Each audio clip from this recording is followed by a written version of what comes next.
Standard 6 subject English. Students, today we are going to learn very nice poem 3.5 The Duck and the Kangaroo from page number 68. It is a nonsense poem. Nonsense म्हणजे काही काही खोटी वाटतील किंवा निरर्थक अशी विधानं. This poem is constructed by Edward Lear, who is an English poet. He is famous by his nonsense literature.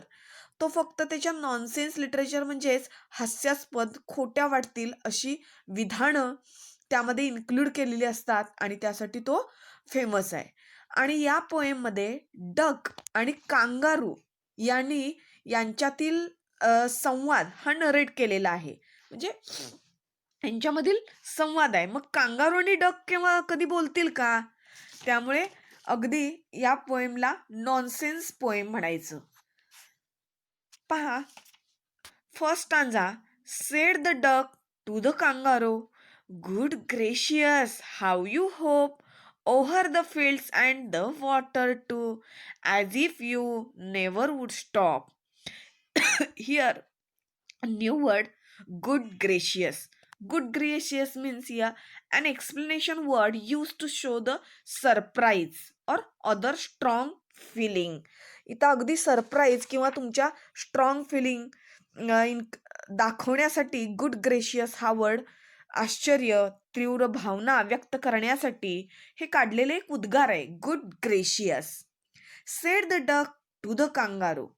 आता या फर्स्ट स्टांजामध्ये डक कांगारूला म्हणतोय, good gracious how you hop over the fields and the water as if you never would stop. तो म्हणतोय बघा, तू किती छान, हाऊ यू होप, किती छान उड्या मारतोस. Over the fields and the water, शेतावरून पाण्यावरून, as if you never would stop, जणू काही तुम्ही थांबतच नाहीस. जणू काही तू थांबतच नाहीस. इतक्या छान उड्या मारत तू शेतावरून पाण्यावरून निघून जातोस. In the second stanza, my life is bore in this nasty pond and I long to go out in the world beyond. I wish I could hop like you, said the duck to the kangaroo. Here two new words. Bore means here something that is a dull, not a interesting. अगदी interesting नसलेलं कंटाळवाणं असं म्हणजे bore. आणि long म्हणजे wish for something and want something very much. म्हणजेच long म्हणजे इथं क्रियापद आहे आणि खूप इच्छा असणे. विश या अर्थानं तिथं लॉंग हा वर्ड आलेला आहे. आता या सेकंड स्टांजामध्ये त्याला लगेच said the duck to the kangaroo. Duck कांगारूला म्हणतो, my life is bore in this nasty pond. Nasty म्हणजे असं घाणेरडा तलाव, पॉन्ड म्हणजे तलाव, बोर म्हणजे कंटाळवाणं. म्हणजे या घाणेरड्या तलावामध्ये माझं लाईफ, माझं जीवन हे कंटाळवाणं झालेलं आहे. बोर म्हणजे कंटाळवाणं झालेलं आहे. And I long to go out in the world beyond. आणि माझी अशी इच्छा आहे की मला या जगाच्या बाहेर जायचं आहे. म्हणजेच मला बाहेरचं जग पाहायचं आहे. I wish I could hop like you. तशीच माझी अशी सुद्धा इच्छा आहे की मला तुझ्यासारख्या सुद्धा उड्या मारायच्या आहेत. मग मीही उड्या मारू शकतो. Said the duck to the kangaroo. Duck असा कांगारूला आपली इच्छा कांगारूला सांगत आहे. In the third stanza, said the kangaroo to the duck. आता कांगारू त्या डकला प्रत्युत्तर करतंय. पूर्ण पोएम मध्ये कांगारू आणि डकचं संवादच तिथं व्यक्त केलेला आहे. त्या दोघांच्यातला चाललेला हा संवाद आहे. थर्ड स्टांजामध्ये त्याला डकला प्रत्युत्तर करत कांगारू म्हणतोय, this requires some little reflection. Perhaps on the whole it might bring me luck, and there seems but one objection. Here reflection means thinking. Thinking म्हणजे काय? विचार. And objection reason for not doing something.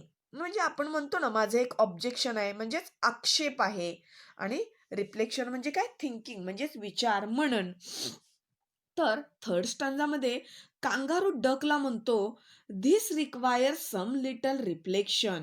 पहा, त्यानं आपली इच्छा व्यक्त केल्यानंतर kangaroo लगेच त्याला डकला म्हणत नाही, मी नाही तुला घेऊन जाणार. हं? किंवा तुझी इच्छा काही मला सांगू नको.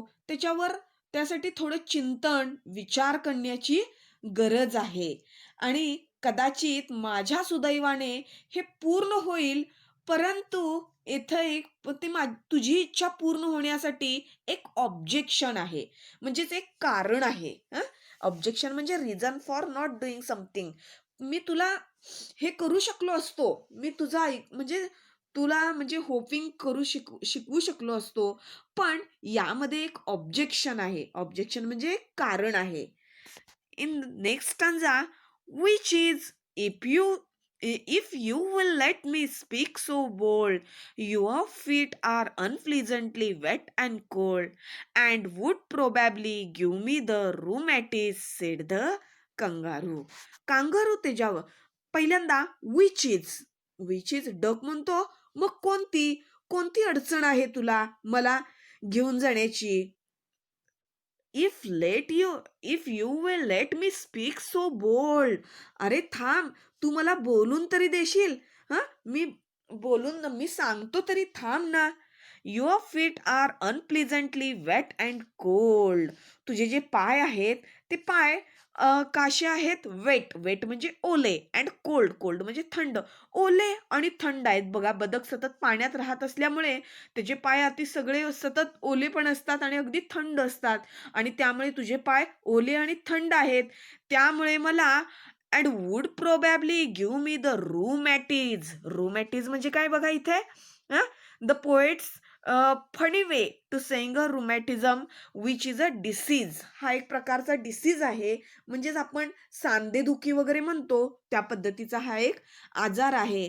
तर तुझे ओले पाय थंड आहेत, त्यामुळे मला सांधेदुखी संबंधित असा रूमॅटिज हा आजार होईल. त्यामुळे हे एक ऑब्जेक्शन आहे तू माझ्यासोबत येण्यासाठीचं. Then, in the next stanza, said the duck, as I sat on the rocks, I have thought over that completely, and I bought 4 pairs of roasted socks which fit my web feet neatly. Here, one more new word, roasted socks. Socks means here a special woolen fabric. म्हणजे कशाचं, उलन म्हणजे आपण पायमोजे घालतो ना, मध्ये उलन असतं बघा. आणि त्या उलन सॉक्स म्हणून सांगितलेलं आहे, म्हणजे लोकरीचे सॉक्स. इथे said the duck as I sat on the Roxx.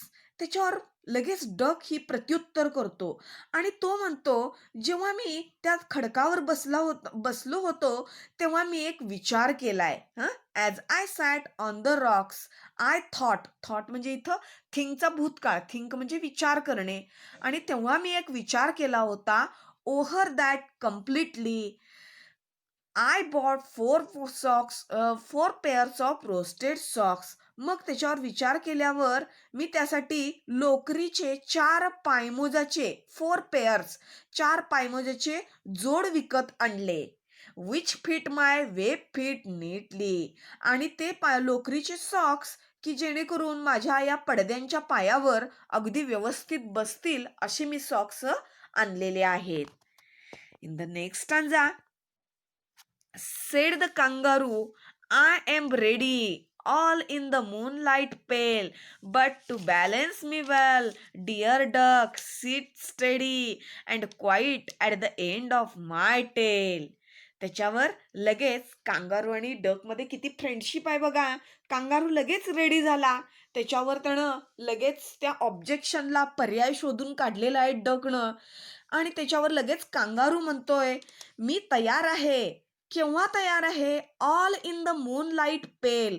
जेव्हा सर्वत्र चांदण्यांचा प्रकाश पडलेला असतो, चांदणं सगळं आकाशात पसरलेलं असतं, तेव्हा आपण जाऊ. But to balance me well, dear duck, sit steady.